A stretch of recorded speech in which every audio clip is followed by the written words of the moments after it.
s'est passé? Comment est-ce que tu es arrivé à, à faire ta reconversion ou tes reconversions professionnelles un peu forcées par la force Ouais, des choses, mais finalement qui t'a réussi? Comment ça voilà. s'est passé? Tu peux nous raconter cette histoire? En fait, donc mon papa est juriste, hein, donc mes premières études que j'ai faites, c'est des études de droit, et l'idée était en fait de succéder à mon père qui avait créé une notariale. Maintenant, malheureusement, mon papa est décédé, les choses ont été compliquées. Donc, j'ai essayé de trouver un travail dans le domaine juridique en France, mais vraiment, ça ne marchait pas du tout. C'est-à-dire, j'avais que réponse négative sur réponse négative.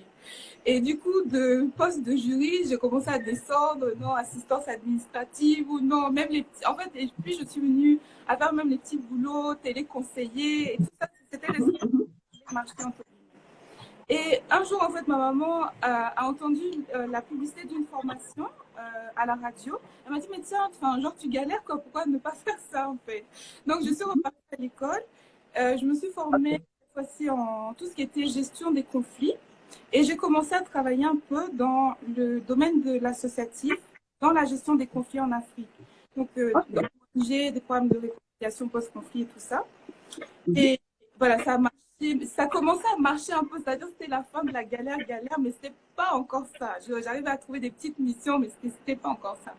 Et donc, à la fin d'une mission, justement, j'étais en période de chômage et le hasard, mais on dit que le hasard, c'est l'ombre de Dieu, m'a conduit vers, en fait, un lieu à Paris.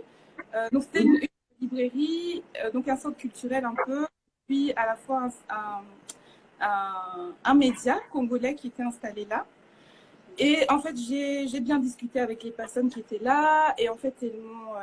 Comment Ensuite, on a bien échangé. Elles m'ont dit, ah, mais tiens, donc il y a le Salon du Livre à Paris, pour ceux qui connaissent un peu chaque. Nous, on participe. Est-ce que ça ne te dit pas de venir nous aider? Donc, j'étais vraiment venue. J'ai accepté. En fait, c'était une mission de 1 mois pour venir aider comme petite main au Salon Ah, du Livre. d'accord. Voilà. D'accord, Et d'accord. comme Mais la mission s'est tu bien étais passée, censée faire à voilà. l'étranger, accueillir les Voilà. gens.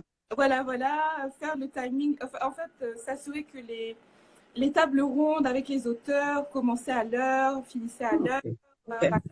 auteurs, vraiment, vraiment petite main sur le stand. Et comme ça s'est vraiment bien passé, en fait, on m'a gardée. Et voilà, j'ai continué aussi à travailler, on m'a responsabilisée. Et c'est là où on m'a confié mes premiers articles. Et si je Oh, remercie encore le management qui m'a fait cette confiance de me confier mes premiers articles à comment rédiger. tu as vu jusqu'à ce qu'il te confie des articles alors que à la base, tu n'étais pas journaliste? Est-ce il a vu que Mais tu ils ont avais vu, une main et que ça a commencé par une ouais, rédaction ou ouais, ils ont vu les aptitudes, donc ils m'ont confié mes premiers articles en me laissant me faire accompagner par mes collègues déjà journalistes qui étaient dans la structure, me former un peu sur ça.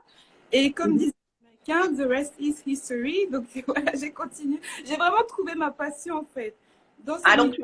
tu as aimé finalement. Au début, comment c'était? Est-ce que quand il t'a parlé, c'est ce que tu souhaitais ou est-ce que c'était genre bon, ok, Voilà, c'était genre j'ai rien à perdre. faire parce on m'a demandé et finalement j'ai vraiment trouvé que en fait quand je réfléchis maintenant en arrière, je me dis que si vraiment c'était un job que Dieu avait créé, inventé, calqué par rapport à ma personnalité, c'était le journaliste. Mais je ne Oh savais là pas, là. il n'y avait pas de journaliste autour de moi. Donc pour avoir l'idée d'aller faire ce métier-là, en fait, bon, c'était vraiment, c'était compliqué. Mais finalement, un peu comme Jack Ma, en fait, quand il explique sa vie, où il vous dit que partout où il postulait, on le recalait. Et Jack finalement, Ma, le PDG de milliardaire chinois, partout où il postulait, il était recalé. Genre, il essaie de trouver le boulot chez KFC. Tout le monde est pris sauf lui. À la police, tout le monde est pris sauf lui. À oh là l'hôpital, là. tout le monde est pris sauf lui. Et Oh finalement, là là. d'échec en échec, ça l'a amené à créer sa petite entreprise sur le net, Mhm, qui est mhm. finalement devenue Alibaba aujourd'hui, en fait. Et parfois, voilà, c'est aussi les Anglais qui disent ça, en fait. Comment que un non, en fait, c'est pas un non, c'est pas une porte fermée, en fait. Ça peut être juste Ouais, une ouais. C'est peut-être un moyen d'arriver à là où voilà, tu es censé arriver. là, c'est arrivé, voilà, voilà. Ou